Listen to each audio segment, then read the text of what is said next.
Hi, good morning, everyone. I hope you're all safe. Okay. I'm going to use this short video to tell you a couple of things or give you some information about the blog and the links that you can use. Here you can find in the blog plenty of links which are more or less institutional. Okay. Many of them are about the European Union. This is like the official link for the European Union.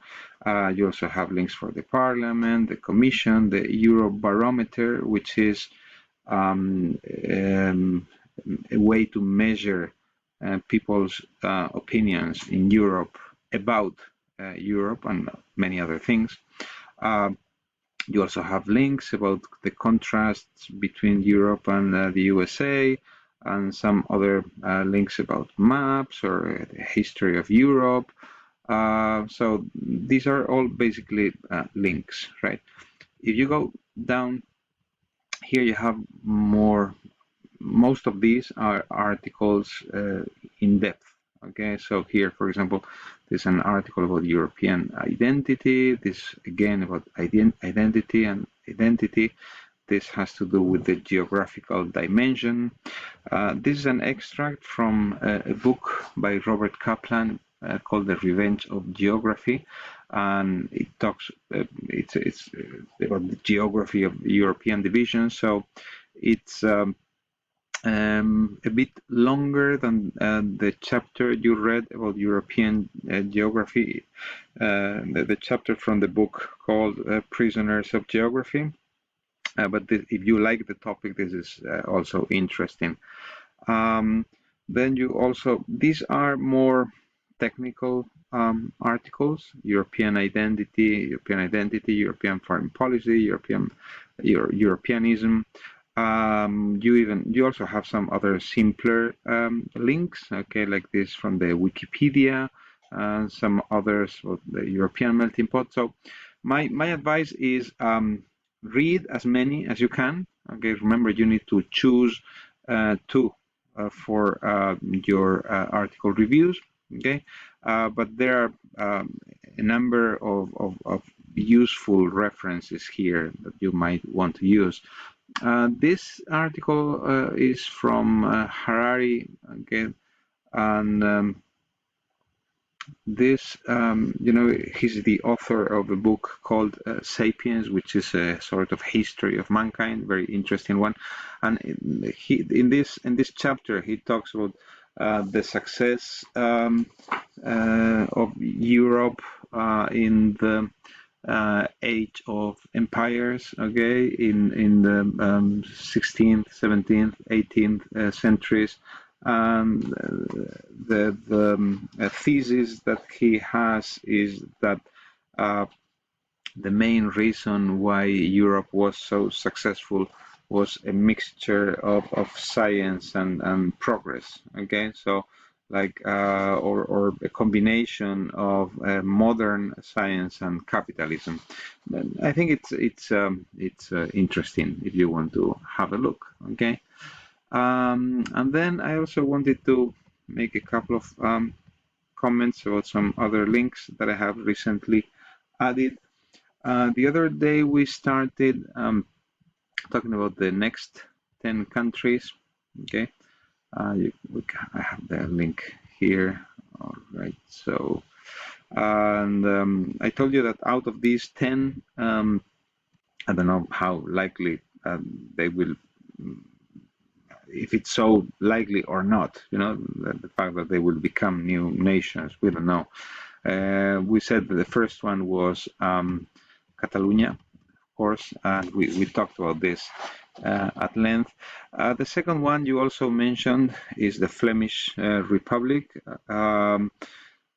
There is a presentation about Belgium by Imke, so I'm sure she will talk about the problems that having, Wallonia and the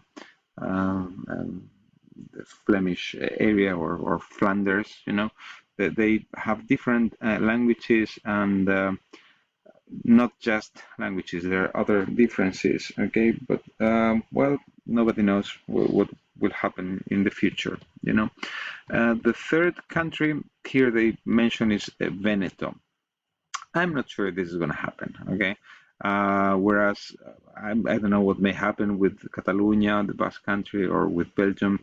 I doubt that this will become a new nation. Okay, it is true that Venice, the city itself, was the beginning of a republic. Okay, it was, and they had a sort of empire in the Mediterranean, particularly in the Adriatic Sea.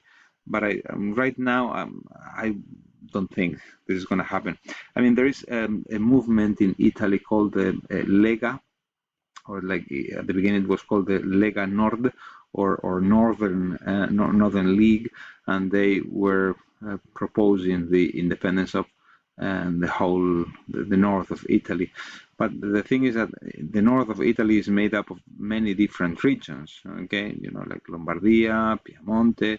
Here you have the Veneto. Here you have many other regions, and so it's not a cohesive area. And so I don't think this will happen in the future. What else? They also talk about Scotland. Scotland is realistic. I mean, it could happen. It almost happened. I mean, in the referendum that they had a few years ago, and now the situation has changed because of Brexit, and apparently Boris Johnson is refusing to let them have another referendum. I'm not sure what will happen. But in the end, in cases like Catalonia or Scotland or the Basque Country, you know, I think that in this part of the world, if there is a significant majority for independence, I think it's going to happen. And it looks like in Scotland, that kind of majority might happen in the future. So, and as we mentioned before, I mean, it was already, I mean, it had the history backing, you know, these projects. But in the end, from my point of view, history is not so important. What is really important is the numbers. Once you have, you know, something like 2/3 of the population in a certain part of the world want to have independence, they're gonna get it, right? Anyway, here then you have a couple of other countries or possible new countries, and they have to do with the fact, you know, the collapse of the Soviet Union. Let's say, you know, when the Soviet Union collapsed, here in the Caucasus, you had three republics that had been part of the Soviet Union, which were Georgia, Armenia, and Azerbaijan, became new countries. Okay, just like these other countries, they all became independent. Okay, like the three Baltic states, Belarus, and the Ukraine and Moldavia. Okay, they all became independent. The problem is that here in Georgia, in particular, two areas didn't want to stay within Georgia. Okay, they're tiny, really tiny areas. Okay, one of them is called Abkhazia. The other one is called South Ossetia. You can see the size, you know, and the fact that they exist at all as, I mean, they exist as nearly independent countries right now. I mean, they used to be part of Georgia, but the Georgian government lost both wars, okay? And it lost both wars because these movements here in Abkhazia and in South Ossetia were backed by Russia. So basically, Russia is a very strong neighbor for Georgia. Georgians don't like Russians very much, okay? And they don't like them in particular because of this. Okay, so will they be new nations in the future? I'm not sure. I mean, right now they are like de facto independent, you know, but they are not really recognized by many different countries. Okay, so it will probably depend on how Russia relates with the rest of the world. You know, that might be the future there. But yeah, I mean, this is a complicated part of the world, as you know, the Caucasus in general. And the other possible two countries have to do also with the collapse of the Soviet Union. One of them is called Transnistria, and the other one is called New Russia.